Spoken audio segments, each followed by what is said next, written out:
periodically throughout the year. So. Okay. Hello and welcome to our high school WASC study session. We have 2 hours scheduled for this, and I'm going to try to keep us on track. Not because we're not really interested in every detail here, because we are. But these are 6-year plans, so we have a little time to talk about them. And anyway, so the way we're going to organize this is, first of all, welcome to Gunn and Palo administration and all their support. Raise your hand if you're from Gunn and Palo and you are here as part of the team. Great. Thank you for coming. The principals and their team are going to present. Then we are going to take community questions and comments. We have cards up here if you would like to do that. You will be keeping your comments and questions to 3 minutes or less. The team will try to answer those questions as best they can. If they can't, that answers will come later. And then we will go to the board. And can you give can you give us some timelines on this? So we have 2 hours. I'm in the process of doing that, yes. Oh, I'm sorry. I thought we were already I'm giving the overview first. And then we're going to go and do the board question comments the way we have done at the middle school SIPSs, when we go around and we each ask a question, maybe make a comment, and then we'll do that as long as we have to do it for. So how much time would you like to have for your presentations? What should we time that at? Yes. Yeah. Thank you. Sorry, we're slotted for 20-minute presentations from each of the high schools, and then 40 minutes for the board to comment or ask questions. And the way we had planned it was that Palo would go first, and then Gunn would go second. Okay, so keep that in mind. Also keep in mind that we can always send questions afterwards as well. Okay? And I'll turn that over to Ms. Baker. Okay. Before we jump in, can I just give 2 cents here? I've always found, and probably colleagues might want to own in on this, some sense of interchange is helpful. And oh yeah. So this is a great timeline, and I know we've been somewhat frustrated in the past because we haven't had a chance to really chat a little bit. So hopefully today we'll get a chance to do that. Okay, hope so. So I'm just going to start. I'm Catherine Baker, Director of Secondary Education. Today's WASC report is the result of 18 months of study of each of the schools and their teams. And their teams are going to go over who comprise the teams, but they did have student and parent input as well as staff members. WASC, for those of you who may not remember, is a joint accreditation system. It's a process that they go through, and it's a joint process involving the Accrediting Commission for Schools, the Western Association of Schools and Colleges, and the Department of Education. WASC is one of 6 regional accreditation associations in the U.S., and the sole purpose is to foster excellence in our schools and encourage school improvement, which is what their self-study is all about. Today is the culmination of a 6-year improvement process. Every year they go over their goals and their action plan and assess how well they've met their goals each year. The self-study, as I said, is an 18-month process, and it results in a school-wide action plan. And you see the results, these very large volumes of information. They have to follow WASC criteria that are really itemized for them, and I did send you folks a link last night. I don't know that you've had time to look at it, but there is a lot of information available for the staffs to follow. It's also aligned, their action plans are aligned with the PAUSD strategic plan.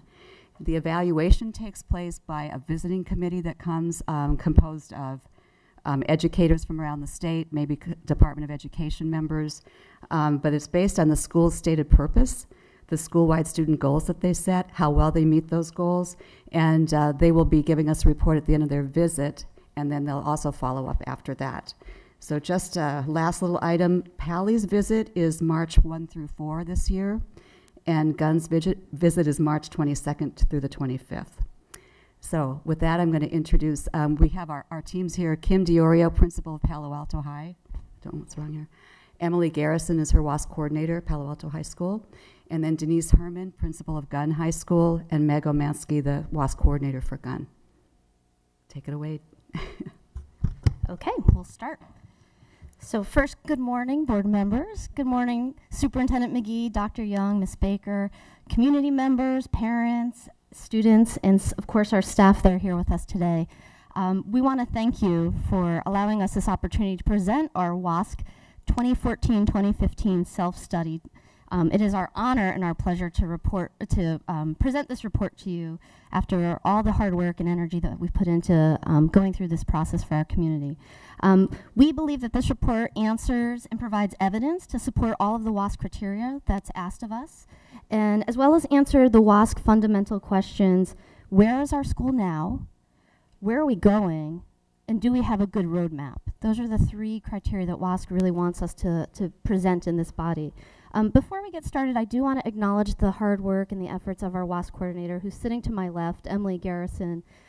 She's just been amazing and a real champion for the school improvement effort on our part. And we couldn't have done such an extensive study without all of her hard work and energy. I think you have no idea of the hours that she's put into this report and the dedication. And her heart is really in the right place, and I'm really proud to be her colleague. And I also want to thank the administrative team members that are here: Kathy Lawrence, assistant principal, and Vicki Kim, assistant principal, who are sitting in the front row, also for their support throughout this entire process, being a sounding board and a thought partner as we undertook this extensive self-study. And finally, she's not here today because she's teaching. I want to thank our former WASC coordinator, Kendall Lawner, who was the WASC coordinator in 2008-2009. She provided a lot of behind-the-scenes coaching and moral support for both Emily and I, and some continuity in terms of the conversations we had in 08-09 and where we want to go in the future. So I really want to acknowledge her hard work and her energy. I'm going to turn it over to Emily, who's going to talk a little bit about the process, and then I'll talk about our next steps, kind of our roadmap, where we're heading. Good morning. So I'm just going to go ahead and kind of walk you through some parts of what you see in front of you in the report. First of all, the essential question that kind of guided all of our work over the past 18 months was, what kind of school do we want for our students and our staff in 2020-2021, which will be our next WASC cycle. So it's kind of looking towards the future. What do we want? Throughout this process, Kim has been a wonderful, wonderful leader, and she's really allowed us, her constant message to this work is moonshot thinking, dream big. How far can we go? How great can we become? And so she's really allowed us to be flexible in our thinking and creative, and it's just been wonderful. And these are kind of some of the things that we've been talking about as we've moved through this process. So magical, seemingly impossible ideas. They require courage, persistence, choosing to be bothered, and having the courage to try. When you find your passion, you're unstoppable, right? When we're afraid to take big risks, we stop inspiring people and we stop achieving things. And we don't know how to do this yet, but we're going to do it anyway. So this is kind of the philosophy that we've followed over these past 18 months as we've moved through this process. This is just another piece that Kim presented to us to think about again. She really did a good job of kind of setting the stage for this work. Tell me and I'll forget, show me and I'll remember, and I made me remember, and involve me and I'll understand. And I think this is really core to WASC. WASC asks that stakeholder involvement be central to this process, and we have worked with students and parents and staff and teachers. So it has been a very collaborative effort. The self-study process is outlined very clearly from us by WASC. So you'll kind of see we have multiple groups that have worked on this, that have gone through kind of different sections of this report. We had a profile committee, which is primarily tasked with Chapter 1 and a lot of the data gathering and analysis that we did for that. We had a leadership team, which is very large. Usually, WASC leadership teams aren't quite so large, but again, we felt that it was very important that we had high stakeholder involvement. So we actually had all of our Ed Council, all of our focus group leaders, which were about 14 teachers on campus. We had key students and key parents also involved in that. So by the time we had our leadership team together, it was over 40 people. It was a large team. We had focus groups and home groups, which is a major part of the organizational process of WASC. Every member of this process is part of a home group or a homogeneous group. So the staff is in a home group, there's a parent home group, there's a student home group, and then everyone is also in another team, which is called the focus group team, which is divided by, if you see in Chapter 4, there's 5 letter areas, A through E. each one focusing on a different area of the school, and those would be the focus group teams. So there were mixes of students and parents and staff. We also had a lot of outreach because a big part of WASC is making sure that you're incorporating, obviously, opinions and feedback from all stakeholder groups. So Kim had a number of principals' coffees. We had meetings with different parent networks. We did student interviews. Kim and I went into many, many classes, different kinds of classes on Palo campus, and just talked to students. We had parent interviews, which primarily our WASC parent team was a major piece of that, but we also wanted to make sure that we heard from other parent voices in our community, so we had a VTP parent meeting. We also were able to have a meeting for Spanish-speaking parents. And we did a number of parent surveys, student surveys. I did a WASC letter, newsletter, just to kind of get some information out there. So we really tried to make sure to communicate as much information as possible through this process. When you look at chapter 1, this is what I kind of like to call the data chapter. It's the school and community profile is the technical name from WASC, and what you're going to see again is a complete data review kind of regarding Palo. So you'll see demographic data, you'll see performance data, school performance data, student performance data, all kinds of things. And from this chapter, we really decided we were going to focus on 3 major data points. We wanted to see our attendance data, we wanted to look at our A through G completion data, and then we wanted to look at our perception data. And when I'm talking about perception data, that's kind of like survey results or kind of the conversations that we had with different stakeholder groups, primarily with students. Chapter 2 is called the progress report, and this chapter basically is the progress from our last WASC report. So from the 2008-2009 report, what is the progress that we've made to the point that we're at right now? So you'll see different subsections in that chapter. You'll see significant developments. You'll see some areas of interest that the midterm review visiting committee came in and talked to us about in 2012. So they always do a 3-year review, and that was, you'll see some areas of focus that from that team from 2012. We'll see also some critical areas of follow-up that weren't originally in our 2009 plan, which is kind of interesting because, again, we were talking about this being a 6-year plan. There has to be flexibility, and there's a lot of things that happen in 6 years that you don't plan for, obviously. So when we made our 2009 WASC report, Common Core wasn't even on the horizon. We didn't even know that was coming. So obviously that's mentioned as an area of follow-up that we didn't know about when we originally did our 2009 report. And then there's also some kind of final thoughts on our progress. Chapter 3, and this is kind of interesting, but chapter 1 is the data presentation, and chapter 3 is the analysis of that data. So it's called the overall summary and the analysis from the profile data and progress. And again, we just kind of given a summary of a lot of that data that's presented in chapter 1. We talk about the implications of that data. And from that data, what WASC asks us to do is by using our data, by doing a thorough analysis of our data, we should come up with some critical learner needs, which are some areas that we really need to start thinking and focusing on as a school. So that comes from our data, and so we identify that in chapter 3. So you can kind of see also there's, as you're doing that, as you're talking about a data process and a data cycle of inquiry, obviously looking at data should lead you to more questions. Should we? And so as we started looking at that, another thing that WASC asks us to do is to formulate more questions. So what are some questions from the performance data? What are some questions from the demographic data and the perception data? This is kind of a flow chart of the data process that we used to analyze our data. Obviously, it starts with questions. You look at the data, you make an analysis of that, and within the analysis, there's kind of different sub-steps that you need to take. So you need to talk about your predictions and assumptions. You need to look only at the facts of data, and then you start talking about causes and conclusions. Then you start making decisions, you start taking actions, but actually what ends up happening is that as you're doing your analysis, you should come up with more questions. And this should be an ongoing cycle, which is why we call it a cycle of inquiry. So this is kind of the organization, the methodology that we use to analyze our data. But again, we're focusing on some major questions. What did we expect? What do we expect students to learn? How do we know that they're learning it? How do we respond when they're not learning what we would like them to learn? And how do we respond when they've already learned something, right? How do we go above and beyond?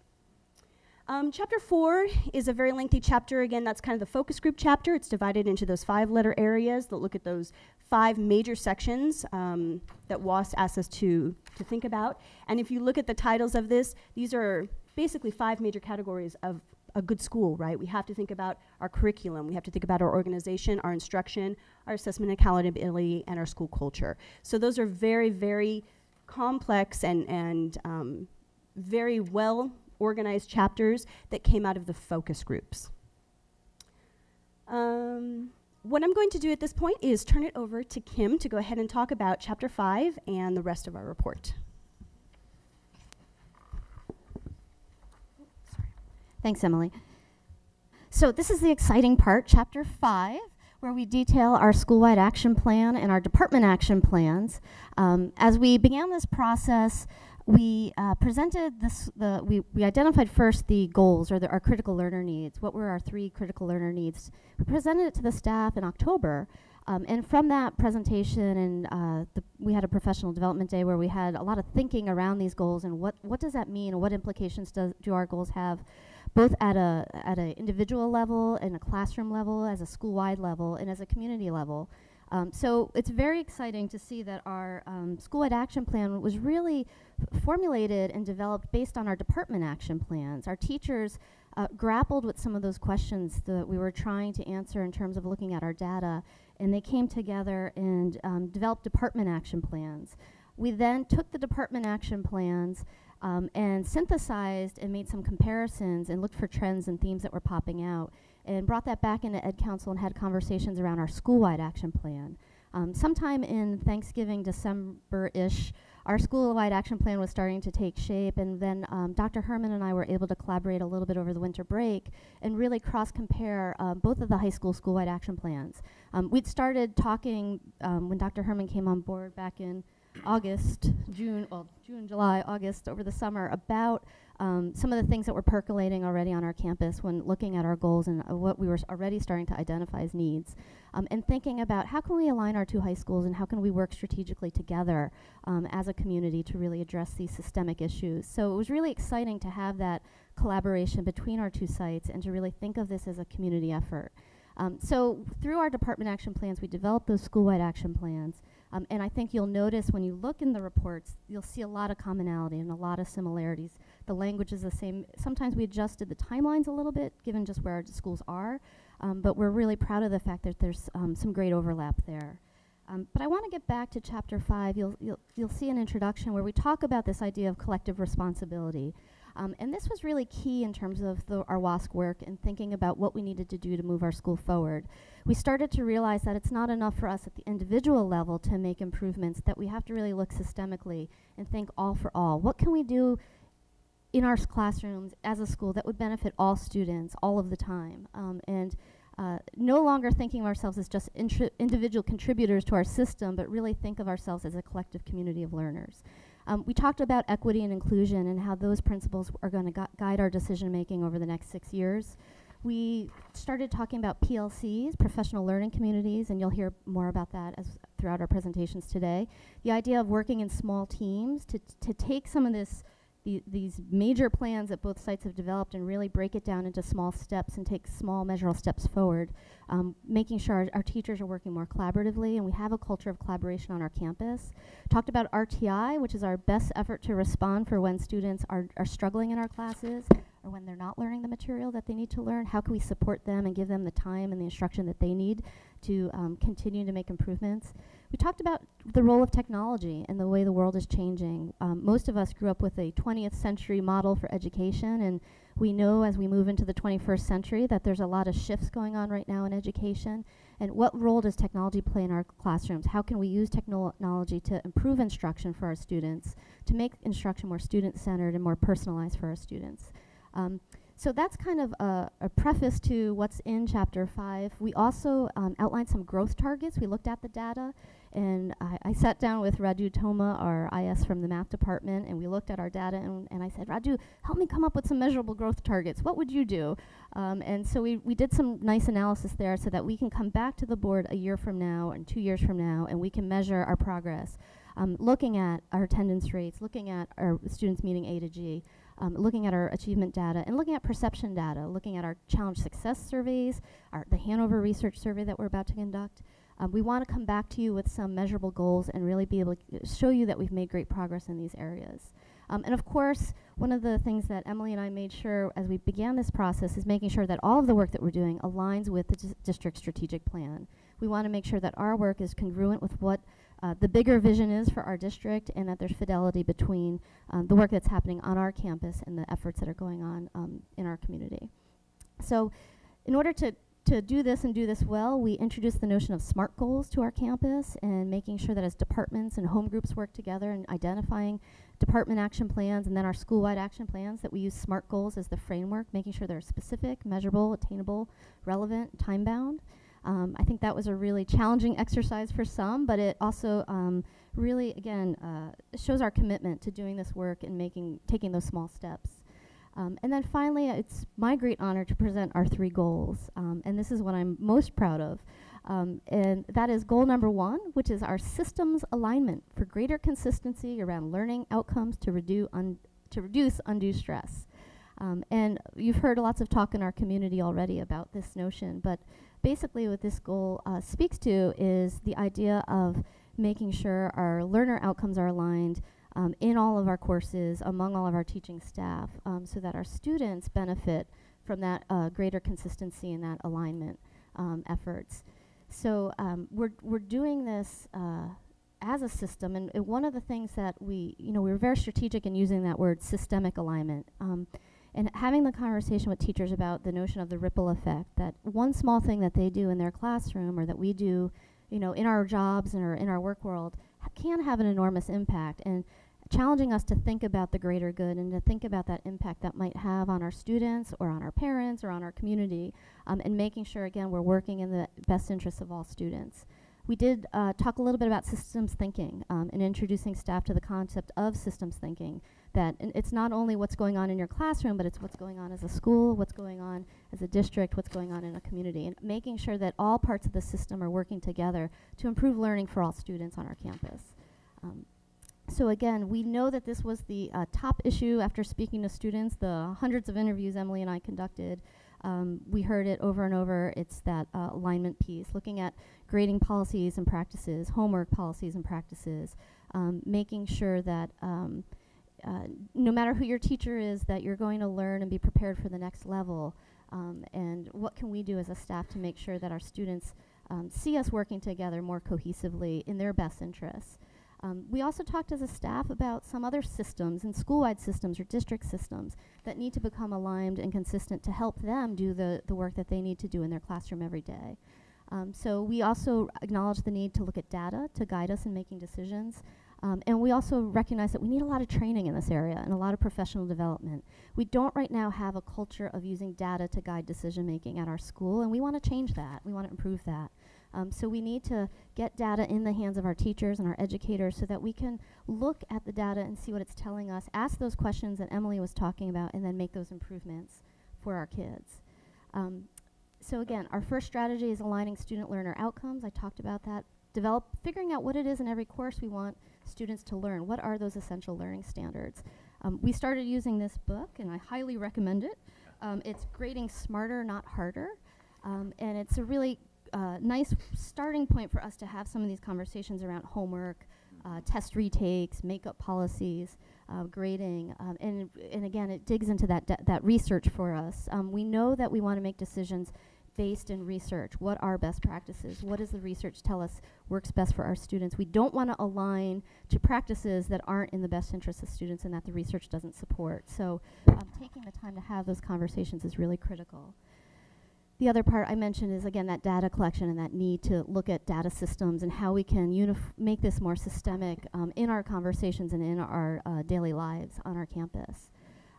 So we're very excited about that goal and the work that lies ahead. You'll see in our department action plans that all of the departments came up with the idea of developing common syllabuses if they didn't already have it, syllabi, excuse me, or looking at ways they can come up with common and summative assessments. So again, there was definitely, this was an area that was identified as a critical need for our students among our staff. Goal number 2, I love this goal because it really speaks to our achievement gap. And our achievement gap is very noticeable in our data, and it's something that's persisted over time. We know that all the research tells us that the number one criteria to improve student achievement is teacher quality. So looking at instruction and looking at how can we help our teachers improve in terms of their own skills and in terms of their own practice. So what does research tell us about the instructional practices that increase student engagement for all students? And that's something that we are very excited to focus in on as we go through over the next 6 years, looking at professional learning and professional development opportunities. Again, student-centered instruction, personalized learning. This is as we make that shift from a 20th century model to the 21st century model, how can we make learning more relevant for kids? How can we foster the love of learning and help counter a culture of cutting at Palo? One of the things I said in Site Council yesterday, we want every student to come to class so excited to learn that they don't ever want to miss class. And until that happens, we have some work to do. So that's kind of what we're hoping to achieve. We know we need to address Common Core and next generation science standards implementation, and we're hoping to measure our progress in this area. In order to do this, we're going to form PLCs, and again, those are professional learning communities. We think of this as the engine that drives our work. So I think of this as the Tesla that's going to drive the work that we're doing. Getting our teams together, getting course alikes together, getting departments together, and also developing what we're calling learning strands that can, so we can differentiate learning among all the educators on our campus, and that we become a learning system, sharing best practices, attending conferences, visiting other schools, and also doing peer observations, getting in each other's classrooms. It's going to be really important to the work that we're going to do over the next 6 years. I've mentioned technology integration. Tier 1 response to intervention is also just making sure that we're using good instruction in all of our classes and we're responding to the needs of all students. And then finally, improving parent and outreach and parent education. So we know as the educational model shifts, we need to do some education with our parents around what that looks like and why we believe that these practices are in the best interest of all of our students. Most of us, or all of us, grew up in a very different model, and so we need to do some work and have parents understand that we're learning partners and we're learning together as we go through this and make these changes and these improvements. This is just a roadmap again to how do we become a professional learning community. We talked in our report about a shared vision, shared mission, collective responsibility, a focus on learning, continuous learning, and that reflective practice, really thinking about what we're doing in our classes and how that's working for our students. I wanted to share this quick graphic here. These are the WICOR strategies, W-I-C-O-R, and this is actually from our AVID systemic model. AVID uses the WICOR concepts in all classrooms in terms of supporting students. AVID has 30 years of sound research and outcomes that support these key areas as being really important for improving student achievement of all students. So we're building our AVID system at Palo. We have a cohort of 9th graders going through right now. We're hoping to expand the program, and as we get more teachers trained in the AVID system, we're hoping to see these areas take hold in all courses and across all subject areas. And then our third and final goal is the one that I think many people are excited about, although and it's one that I think really sets us up for the future, and that's the innovative culture, promoting global competencies, creativity, and empathy. We talked about global competencies. What are global competencies? What are the skills our students need to be successful after they leave Palo Alto High School? In our past WASC report, we focused a lot on college and career readiness, and global competencies take that a step further. Not only are we getting our kids ready for college and careers, or college and career readiness, but it's what else do they need to be in this global world? And that speaks to some of the changes that have taken place. I mean, in 2008, 2009, when we did our last self-study, we didn't have iPhones. We didn't have smartphones. So the world's changed in the last 6 years. And so what are we going to do as we become more interconnected to help our students navigate this new system?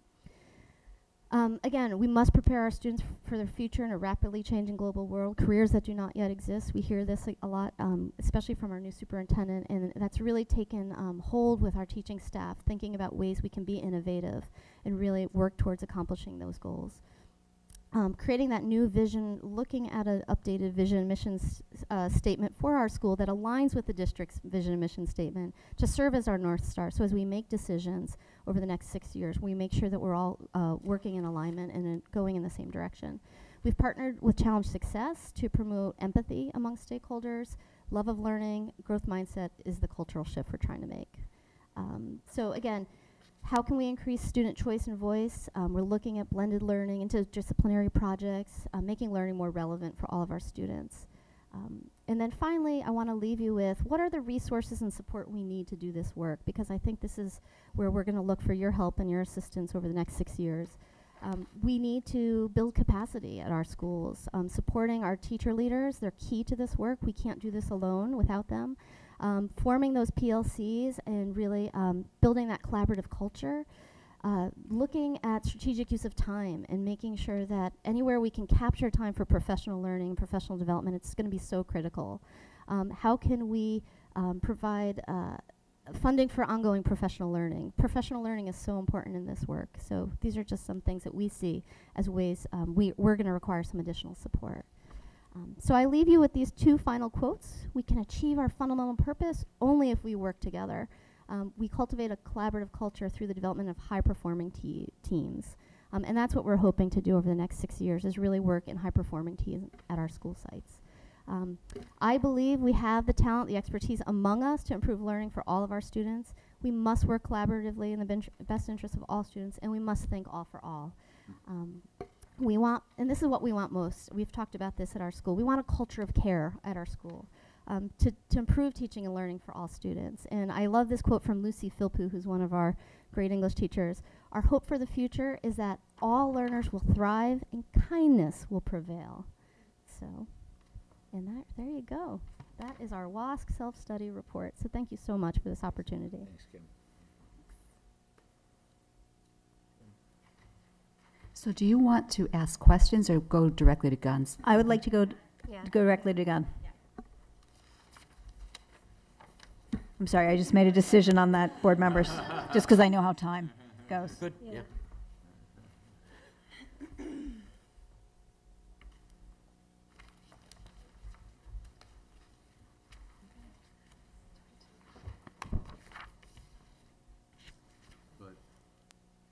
Well, while we're getting the PowerPoint switched over, I'd like to congratulate Gun or Pally on their wonderful, whichever school. You're going to see there are a lot of similarities between our two presentations, and I want to compliment you on, again, working so collaboratively with us.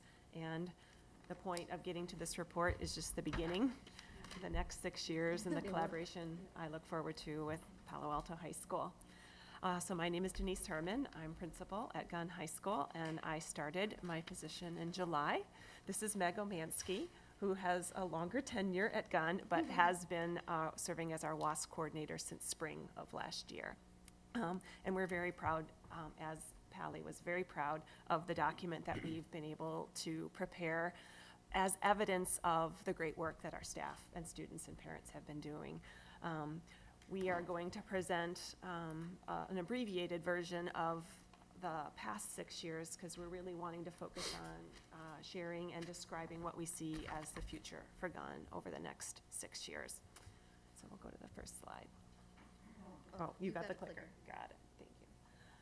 All right. So one of the things that coming to a new school, and you're always wondering, how am I going to learn about all the things that make this school work? Well, you dive in pretty deeply when you go into a self-study process. So this was a wonderful opportunity for me as a new principal. And I really approached the WASC process as an opportunity to understand Gunn High School and to think about where it is now and where it wants to be. It's an amazing school. So when I think of the analogy to good to great, I think of it as great to greater. And I think of the WASC process as what Collins quotes. It's a deliberate process of figuring out what needs to be done to create the best future. And I really think that that's what we've spent the last 6 months doing. And what I'd like to do is describe what we think that future could hold for our students and our school community. So the first thing is, imagine our school culture being one that broadly defines and promotes multiple paths to success. You'll notice some of the same logos are on our PowerPoints. We have rekindled our partnership with Challenge Success from Stanford. We had been in a relationship, and they had partnered with us for a few years. That severed for about 6 months. But knowing that a new principal and our self-study was really digging deeply and was really looking at making some systems changes, they invited us back into the fold, and so I'm very happy that we'll be partnering with them. Actually, Denise Pope is going to be leading our staff development work with teachers on March 18th. We also have teachers who are connected to the design school. We also have students who are giving us ideas on ways to promote multiple paths to success. We had a student forum last night where students talked about how easy it can be for a high-performing school to get hyper-focused on academic achievement, for students and parents to start to narrow their focus too much on what my resume is to get me into a certain school, to get me into a certain profession that I want. And they're so forward focused, which can be a very good thing, but not if it's at the risk of not really being present and really enjoying your 4 years of high school. And so the students are very excited about this particular vision and are volunteering. From every grade level, every group of student wants to participate in helping us to develop what is that culture, how do we need to talk with one another, how can our system support that idea of valuing everyone's talents. The next thing that we envision is how we use time, and that is how the school uses time while the students are on our campus, but also helping to guide our students on how they use their time. So one of the things that we'll be piloting as students select courses in a few weeks is a time management sheet. So they will sign up for the 5, 6, 7 classes that fits with their 4-year plan. But with that, they'll be keeping in mind how much homework each is assigned, if they're on any sports or clubs or other things, how much time, if they have outside obligations, if they have a club sport, or if they're very active in their church, whatever it might be, and they'll map it out and then have to see, am I putting more on my plate than what's worth 24 hours? And then having any form that's submitted that is more than 24 hours, we're going to need to have a conversation with that family. So we really, because that's one of the things we're finding is students are overscheduling themselves with very good intentions. We have amazingly passionate learners. But what ends up happening then is midway through a semester, many students can become overwhelmed. And so we want to be as proactive as we can. So that's one example of how we want to help mentor students in thinking about their time. The other part of the time equation is looking at how we work with students during the school day, what our bell schedule is. And before I arrived last year, and actually part of the GAC recommendations 2.5 years ago to the board recommended that Gunn High School look at altering its schedule to better insert social emotional learning curriculum and some other things. The committee was meeting last year and put it on pause to take on this large task, and to see where it fit in our next renewal phase. And it did come out as something that we really do need to explore pretty actively. The guiding factors that our WASC process revealed to us is that the Common Core math and literacy, as well as next generation science standards, require inquiry and some pretty hands-on kind of learning that can be much better achieved in longer blocks of time. And looking at the research and many of the other area schools, fewer class periods per day and fewer transitions per day.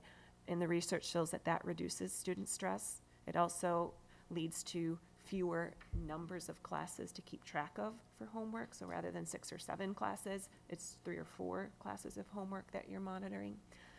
A schedule could possibly allow more access to teachers' availability to support students. Our schedule right now has 1 tutorial per week, and that's good, but many students need a lot more access to teachers than 58 minutes per week. And the final driving force would be our desire, as well as Pally's, to embed PLC time in the school day. And right now we have opportunities for teacher meetings about twice a month for department meetings, but that is not the kind of work that we need to do to reach some of the other outcomes that you'll see. So we will, in our plan, the timeline that we presented was for that committee to reform this spring, to do some more work and make a recommendation next fall. That would be implemented in the fall of 2016 is our current timeline. We also could imagine having something beyond a transcript. One of the things that transcripts are very important, but they are one dimension of what we hope to grow in our children. And so we also envisioned having an e-portfolio that grows with the student over their 4 years. And the idea of having it be something that is quantifying their leadership skills, their 21st century learning skills, helping them map out and plan their actual course of study and how that will lead to, first of all, connect with their passions, and then lead to a post-secondary college or activity that really fits what they've learned about themselves during high school. Our next part of our vision is wellness. And this was a very important part of the vision at Gunn High School, making sure that we have a comprehensive social and emotional curriculum that will allow students to develop skills and awareness to improve their overall well-being. We have had action on that in the last several years, but what we're realizing is many of our activities and the interventions that we've tried to use, while individually high quality, they're not as aligned and systemic in making sure that all students are benefiting from them. So I think the key idea in our work here is that 4-year comprehensive social emotional curriculum. Onto this next area is more focusing on how to make sure that all students are learning at high levels.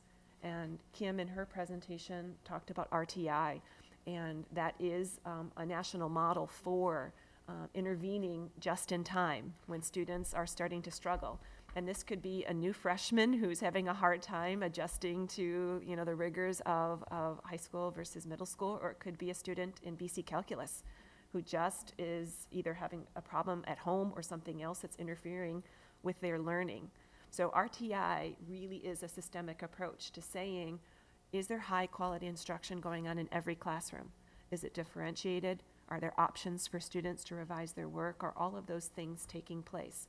And for many students, that's the extent of the innovation they'll need, and they'll be thriving as learners. But for some students, that's not enough. And that's where you go to tier 2 interventions. And you make sure that they're research-based and that we have triggers, so we don't wait a semester or two to start providing interventions for students. They're real time. And the goal of a tier 2 intervention is to close whatever that gap is or build that skill and then fade that away. It's not to place students in another setting. It's to intervene so they can go back to being highly effective learners in the regular classroom setting. So we know that we have, again, some interventions. They're not as aligned and connected and data-driven as we need them to be. Closing the achievement gap, we have a vision for that, and I know the superintendent is leading the district-wide committee on this, and so we see a natural fit with the district initiative and what we see needing to be an area of focus at Gunn High School. When we looked at our data, and I'm sure as you saw our data, it's very evident that students from different minority backgrounds and from different socioeconomic groups have a substantially lower level of achievement than students who are in our 2 highest minority groups. And I believe, and the staff members believe, that all kids can learn at high levels. And so if you believe that, then you know there are some strategies that you can do to close that gap, and we're committed to making that happen. The next one about making sure it's learning for all is access. We have a wide range of honors and advanced placement classes. We're looking at adding additional ways for students to show their talents, but we want to make sure that, again, that's as inclusive as possible. We want to make sure that our honors and AP classes are representative. So if we have 10% of our student body is Latina, we want to make sure that 10% of students in our honors and AP classes are represented by students from that group. So that's one of our goals as well. And then we get to some of the process things. How are we going to make this happen? And you'll see that we also very much believe in the power of the professionals at our school. We have amazingly talented teachers. Right now, a lot of them are working very, very hard in their individual classrooms. And the person working next to them is working very, very hard in their individual classrooms. And we know that when we harness all of their collective energies, it's going to be, again, an exponential increase in the quality of learning for all students. So you'll see that I included those same 4 key questions that really characterize what is the work that teachers and counselors and other educational people in our building will do. And it is, what do we want students to learn? How will we know if they're learning it? What will we do if they're not learning it? And what will we do if they've already learned it and they need us to do something different, go beyond, have an enrichment activity? Because we have both needs in every classroom. And so when teachers work together, they have an opportunity to differentiate their lessons so they're not doing it all on their own. Planning lessons where you're asking and answering those questions all on your own and as an individual can be exhausting. When you work in teams to answer those questions and to develop units and lessons, it's doable. It's more than doable. It's actually refreshing as a professional. And I look forward to helping our teachers work their way through that process. You'll see that we also have an alignment vision where our school will be one where the courses are aligned. So it doesn't matter if you have teacher A or teacher B, you know that the outcomes for the course, what you're going to learn, is going to be very similar. Every teacher has their own style. So that's not saying that teacher personality isn't going to shine through or that, you know, their sense of humor. All of that is what builds the relationship part. Relationships can't be aligned. But the curriculum and the instruction and the assessment can be aligned. And so one of the things that we are going to be charging our PLC teams to do will be to say, all right, you're the experts in this content area. You get to decide what the curriculum is, but it needs to be aligned. You get to research best practices and try out different kinds of instruction. And then once you found the things that work best for kids, that's the kind of instructional approach that you all agree to take. So we look at it as sort of that tight, loose. The tight is you need to work in collaborative teams and you need to make collaborative decisions. But the loose part being you're the experts and you get to decide what content fits in each of those units and courses. And that it will be my job and Kim's job and all the people on our leadership team to support the PLCs in doing that really good work. Data-driven. I imagine a school where you ask a question and someone can say, oh, let me look at that data from last quarter. Because we do have a lot of data right now. It's not in the format where it's made available to us as useful information. And so that's the transformation that I see, is having the right people and the right software tools and the right reporting requirements that say we need to have certain kinds of data. So if we're talking about adding a new course, well, we should be measuring our course enrollment patterns so we see what courses are rising in enrollment and why. And let's ask the kids about that. And what are the attendance patterns? Why are there twice as more cuts during the period after lunch than the one before lunch? And we need to be asking questions, going to your cycle of inquiry, having the data that we need to answer them at our fingertips. And so we have a commitment to making sure that that becomes part of how we do business at Gunn High School. And so those are the descriptors that capture our action plan. So the Pally did from the beginning of chapter 1 to 5, and I've started really with describing our chapter 5, what we want to see for the vision of Gunn High School. And one of the important things that I want to share is at our leadership team, we had 40 parents, and they were taking the input of 5 different weeks of focus group. So we had input from focus groups and, again, hundreds of people. And they took all the input and tried to sort it and make priorities, again, to identify what really are the critical learner needs. And one of the articles that we turned to was by Michael Fullen, and it was about the right drivers and how organizations can sometimes fall into the trap as they're setting their priorities of falling into the wrong drivers. And so we read this article and discussed it and said, as we're going through today's work and trying to say, no, will this move more students forward? Will this have the biggest impact on us over the next 6 years? We held ourselves to being true to the right drivers, to making sure that the critical learner needs in our strategies really worked on changing the culture and not just sort of moving the deck chairs around on the boat. We wanted to anchor our critical learner needs and our key strategies into whole system reform. And so I think that's why you'll see, especially at Gunn, we really focused on whole school goals. We don't have as much of our goals articulated into the department levels. And one of the reasons is we really felt a need to stay at that whole school level. And as the goals are presented and refined and we work on action plans, we will roll out and each department will have theirs. But for us, this was the way we needed to stay true to the process. Focus on capacity building and not on just accountability measures. And so as we talked about it when we were setting our focus goals and our growth targets, it wasn't just numbers. You'll see some numbers in our report, but we also made sure that some of our targets was developing teams, developing leaders, developing some of those things. So if an important person in an initiative leaves, that initiative doesn't die.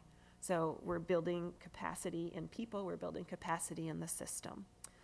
And focusing on instruction, and that's another thing that I think is very strong between both of our presentations. You'll see that neither of us said, let's just adopt this program. We both see that our teachers have the ability to design amazing programs, and that it's our job to make sure that they're then delivering them with high quality instruction. And then again, that the big idea is systemic strategies. And by systemic, we mean both of our high schools. By systemic, we need making sure initiatives are linked to the district and also to our feeder middle schools. It's been really nice to get to know and work with our middle school feeder systems, and so we see that as being part of our systemic change as well. So I'm proud to share our critical learner needs. And again, these are what we feel are the right drivers. So our first critical learner need is that we should develop a culture that broadly defines and promotes multiple paths to success, embraces self-discovery and social emotional well-being, and values the love of learning beyond traditional metrics of achievement. And that is the umbrella for the first three parts of our vision. Our second critical learner need is to increase achievement for all learners at Gunn High School, especially our African American, Hispanic, socioeconomically disadvantaged English language learners, and special education students. And our third goal is to create a comprehensive data system and align courses and curriculum where we regularly assess student progress that informs instructions and then communicate that to all stakeholders at the classroom, department, and school levels. And so those were the three that then helped us drive to the vision statements. So I'm going to show a slide, and I'm going to warn you, you will not be able to read it. But I wanted to talk to you about this almost 500-page document. We tried to make sure that we could communicate on one page. And this is something that we did distribute to all of our staff in January, and I presented it to our PTSA as a draft. You can't read it, but I wanted you to know that we wanted to make sure that we organized it in a way that could be easily understood by the public. So you'll see we have the blue cluster for our first critical learner need and goal, the green cluster in the middle, and the purple cluster below. So we have three overall goal areas. Each one of those has three strategies, and then for each strategy, there are different specific action plans. Not that there's anything special about the number 3, it happened to work out that way, but when we talk about our action plan, it's going to be something that we can refer to easily. It's going to be something that we can monitor, and that it should be fairly seamless as we educate our parents and teachers about moving forward. One other thing that I wanted to celebrate, Pally talked about some of the ways that they reached out to their school community. Meg and I also did a lot of groundwork in terms of doing visits to classrooms, making sure that we did personal invitations to make sure we had very representative from freshmen to seniors, but also students from every cultural group in our school. We also held evening principal dinners, and that was something to make sure that we were able to have conversations with parents who work and who weren't able to get away at some of the other. We had many meetings during the day as well, but we had 4. We had to cancel one of them, so we held 3 other principals' dinners, and I included some photographs because we had students and parents and some staff at some of the evenings, but it was approximately At the principals' dinners, we had approximately 60 parents over the 3 different evenings, about 25 students, and about 8 staff members. And it was very nice just to talk and eat and do work, and you'll see that there were plates sitting next to computers, so we really had working dinners. But it was, I'm very proud of Meg for helping me organize those and for making sure that, you know, school, you need to be flexible if you want to hear from all different stakeholder groups, and I was proud we were able to make that happen. The last slide that I want to share about the process is how we're going to monitor our movement going forward. One of the things that we are committed to doing is having frequent updates, holding ourselves accountable to more regular check-ins. So we've committed to holding quarterly updates about our WASC report and our school improvement efforts to our site council. And we will post those update reports on our website for all parents to see. We also know that we'll be back again in approximately a year to give you an update. So WASC then becomes our annual SIPSA reports. But we also know that we have to align the way we use our resources and our people resources to make sure that these goals are acted upon. So one of the things that I'm committed to is making sure that one of the assistant principals and one of our teacher leaders are co-leading one of these 3 goal areas. Because I think that it can be easy for some of these to take a back burner potentially when you don't have a person whose goal it is to shepherd that work and to make that a priority. So we have not only reporting things, but leadership things mapped out in terms of ways that we're ensuring progress. And finally, without change, there is no innovation, creativity, or incentive for improvement. Those who initiate change will have a better opportunity to manage the change that is simply inevitable. And so we look at our WASC report as us trying to be in control of navigating our own future. And I believe it's creative and innovative. And I look forward to answering questions from the community or from the board members. Thank you. Thank you very much. The well, I don't know. Do you want to say anything? I do want to say that the thud factor of these reports is intimidating.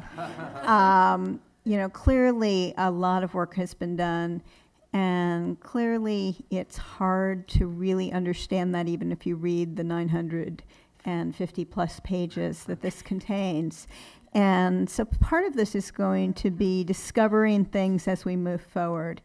And I just want to make sure the community heard what the principals said and their staff as they were explaining this, that this is a starting point. This is not an ending point. And I think that's really important because it's scary to have a 6-year plan, particularly in an environment where things change all the time. So now let's go to the next section here. I don't know if we have any cards, and I just want to say if you're a member of the community and would like to ask any questions or make a statement, this is the time to do it. We do have one.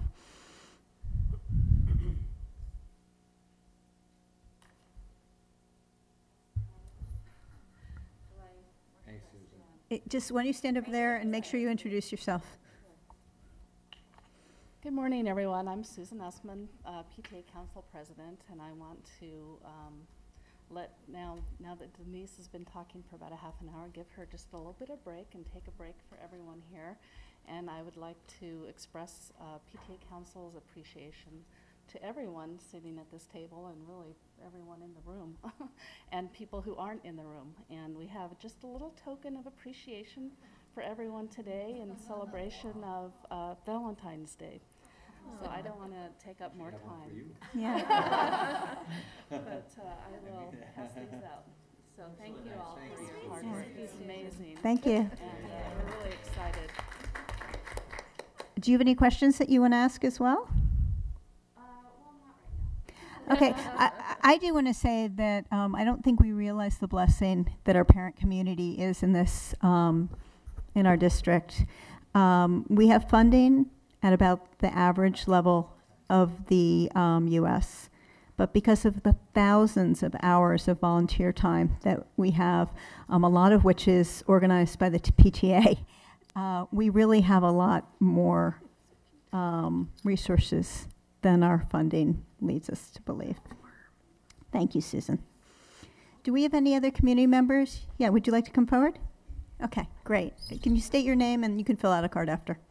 My name is Beth Most, and I'm the parent of two current students at Gunn right now.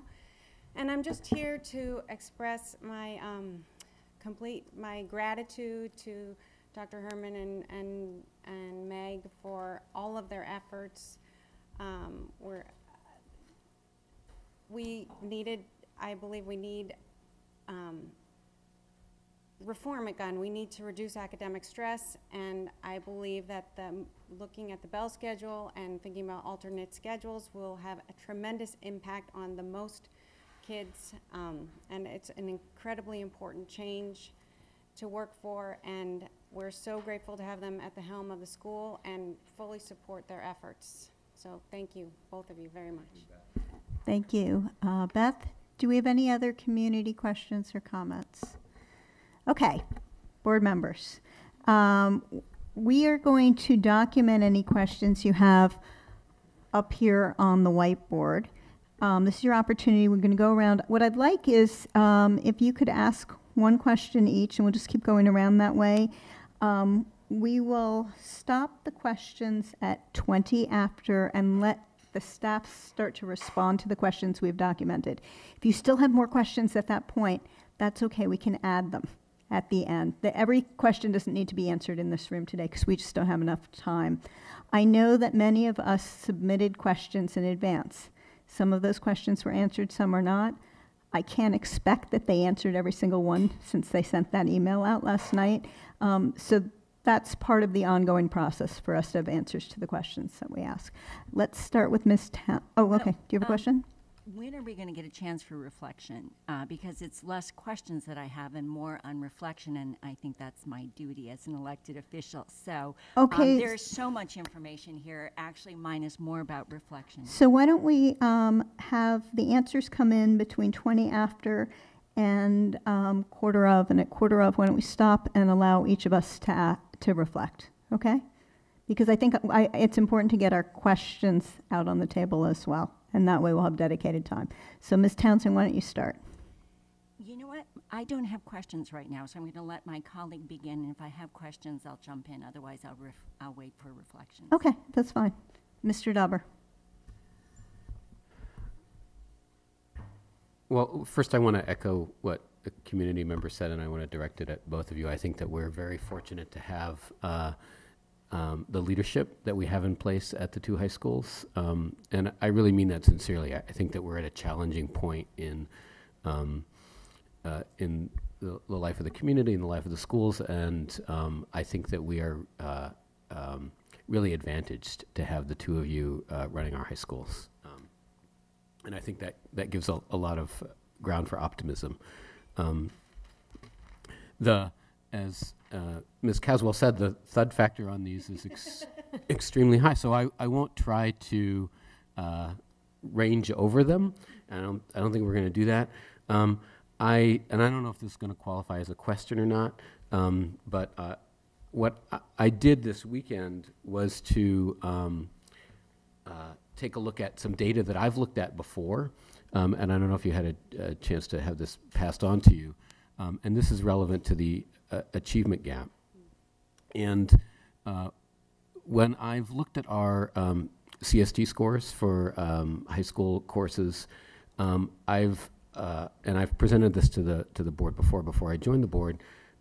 What I have noticed is that not only do we have an achievement gap between typically white and Asian students on the one hand, and African American and Hispanic and low income students on the other, but when we look at how we perform for those underrepresented minority and lower income students, we don't do as well as other districts statewide. So typically, and I have some data here which I'd be happy to share with you and with the audience if they're interested, but let me just summarize it very quickly, and I'll pass this on to you. Typically, we are in the top 10 or 15% statewide for white and Asian students. And I just looked at science and math courses, but I suspect that the pattern holds.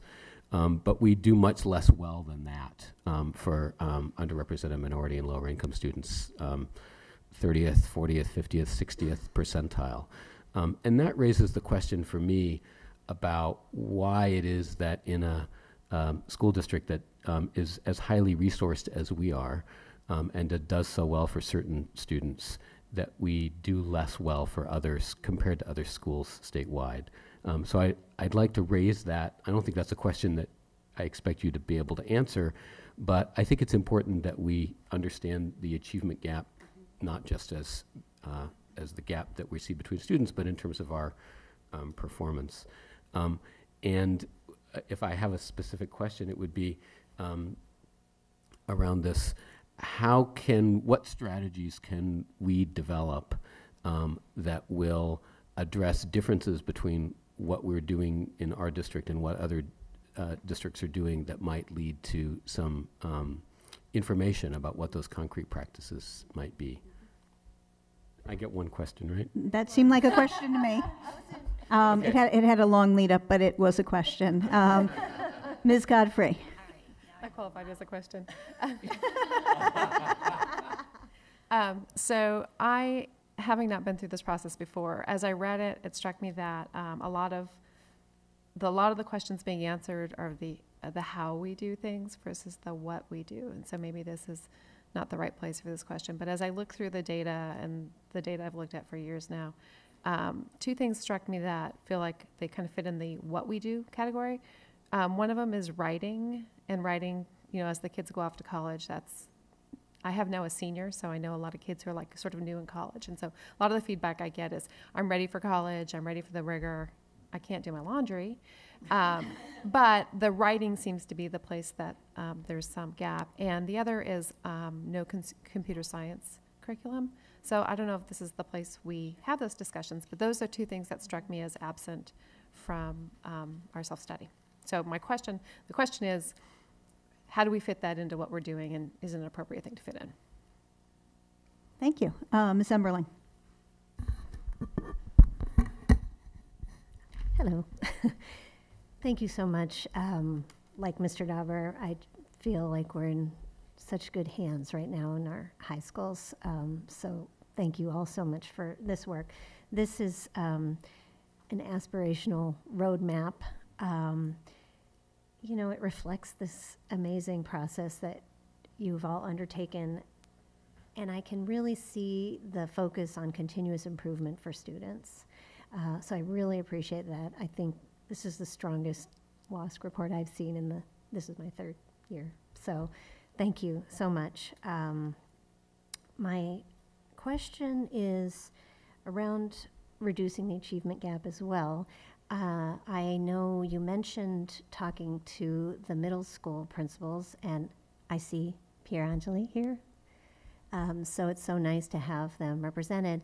I think when we look at achievement gap issues, they start a lot sooner than that, way sooner in elementary school. And when we see the old STAR data in terms of how kids were scoring by third grade was pretty indicative of how they were going to do in high school. So I'm wondering, where are the processes in place for reflecting back with the elementary school teachers and principals about what are the success metrics we're looking at, and how can we begin that analysis earlier? Okay, that was good.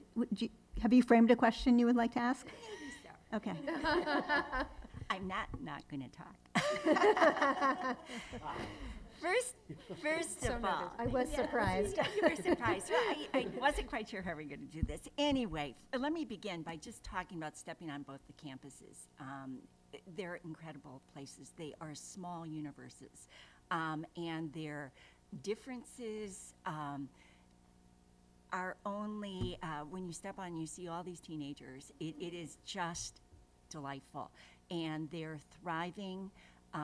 And I appreciate the work that you've done to bring in the student voice. We didn't talk too much about the student voice today, but I do want to point out that the Oracle did such a great job, I thought, both in an editorial, a couple editorials recently, and I've really heard a student voice. And Kim, I know you did a letter to your community saying, trying to reach out for your student voice even more. That's not reflected really in these WASCs, but it's topical, it's timely, and I want to address that and praise both of you for all of you, not both, for bringing in that student voice, because the myriad of voices often get lost in a few voices. And to actually get reflection from a broad group was really wonderful. So let me then go to, we talked a lot about teachers and professional development, and they're wanting to have more time with each other to share best practices. I want to get back to parents. So we talked about the students, we're hearing about the students, and I appreciate the comment about the WAS self-study process and saying, we've heard from departments, parents, students, particularly calling out Ms. Diorio, you had mentioned, dealing with or bringing forth VTP parents, groups of all kinds. So my question is this for both high schools. Many times issues come before the board. And Dr. McGee, for example, the weighted versus unweighted grades is something that's that comes to us. We haven't had a chance to have a full discussion about it, but parents come to us. And as elected representatives who have some duty with regard to their students who are getting college degrees and being admitted, admissions, and the like, my question is this. As part of your WAS study, or certainly as your site council studies, are you reaching out to parents who have interests in particular in mathematics, or parents who have interests in English? I know Ms. Godfrey had mentioned there's some concerns about English, to actually pull in the concerns of parents, a broader range of questions per topic, because we on the board hear about them. And we don't necessarily get a sense that you're hearing them directly. And I would like to know, as a board member, before things blow up at a board level, that there is outreach by principals and by the WASC or site or whatever on these various topics. Because we need to have that earlier in the system. So this is a plea and a question that we need some open communications about this, and are we going to be doing this at the high school as you look ahead in terms of WASC or not? Okay. So your question is about parent input early on. Right, and in maybe seen as non-traditional, actually English, language arts, history per topic. So again, getting back to Ms. Godfrey's question, there are some concerns in some other areas as well that I won't go into, but I'd like to know what they know. Okay. I'm going to go back to how you started your comments. I'd like to know what new efforts you expect to put in place. I've gotten a lot of feedback from students saying, yeah, SEC is listened to, ASB is listened to, but what about the rest of us? And we have good ideas. And when you're a teenager, you have very little control. You're told when to go to school, you're told what to eat, some kids are told what to wear. You have very little control, and yet you're evolving into a grown-up. And I would be very interested to know, thinking about it with that hat on, what we can do to create a culture where students feel not only listened to before plans are created, but also when they have ideas and issues, that they have a place to go where somebody, rather than saying, no, that's not a good idea, or no, you have to go do it if you want to do it, but somebody says, okay, let's think about how this can get done. I'm going to call it sort of the culture of figuring out the problem. A culture where because we have to actually teach our kids how to do this so that they're good at it later on, and they need help. They're not so great at just doing it themselves. So if you could think about ways that we can incorporate that for our kids. And I'm bringing this up because I have had a lot of feedback from students that if they'd like a wider input. They'd like more students to be consulted on ideas. They'd like to be consulted earlier on. And when they have an idea, they'd like to know that someone's open to hearing it. So why don't we go to Mr. Dauber and we'll just circle around. So my next question, I was looking at the master schedules and I noticed that zero period, particularly at Gunn, but also at Palo, has classes beyond the PE classes that I had understood were what zero period was designed for. So I'd like to hear about what the school's policies are with respect to the academic classes that can be scheduled into zero period, and how we can ensure that we maintain our targets in terms of sleep, and not create kind of behind our own backs a situation where students feel like they have to attend zero period in order to make certain classes. Ms. Godfrey. I had two different topics that sort of go together in my mind. I was a little schizophrenic as I was reading on both like lanes and kinds of classes and summer school. And so on the summer school space, my experience with the kids that I know goes two ways. Some of them take summer school in order to relieve pressure during the school year and have an extra prep. Some kids take it so they can take more hard classes. So sometimes it's a stress reliever and sometimes it piles on stress into the school year. So I'd be interested to know what you found, and if there's any thinking about adding other things to summer school or eliminating. I noticed in Palo it said something about living skills and perhaps not using that. Similarly, there was in the Gunn report some comments about the percentage of honors and AP classes, overemphasizing the academic culture. And then later on in the report, it said something like eliminating regular lanes.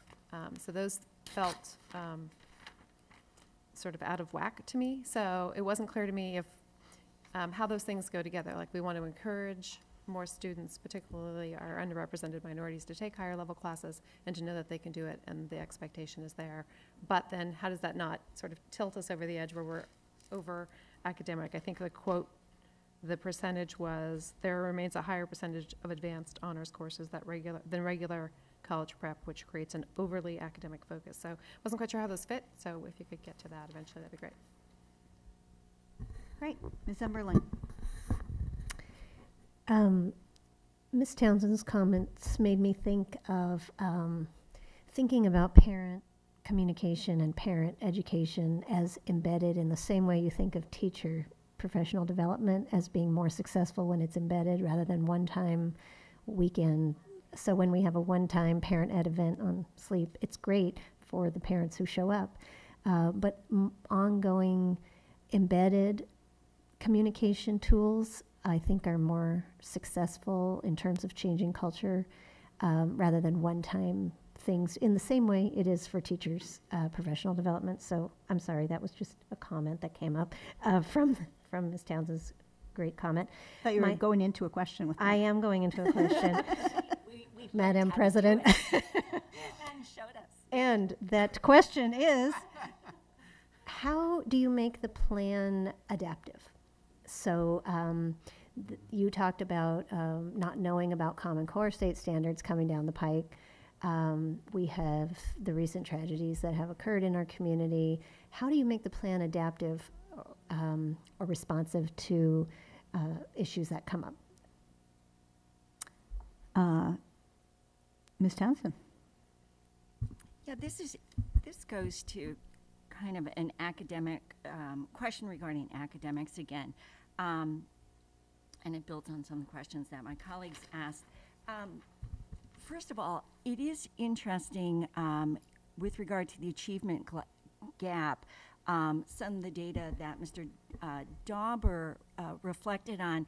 I think there's some additional data out there that compares us to other school districts that are similar to us with very low numbers of minorities, and how we compare it to them, and if there's, so I want to make sure I throw that out there because I think there's some information that would lend maybe a deeper reflection on some of our problems.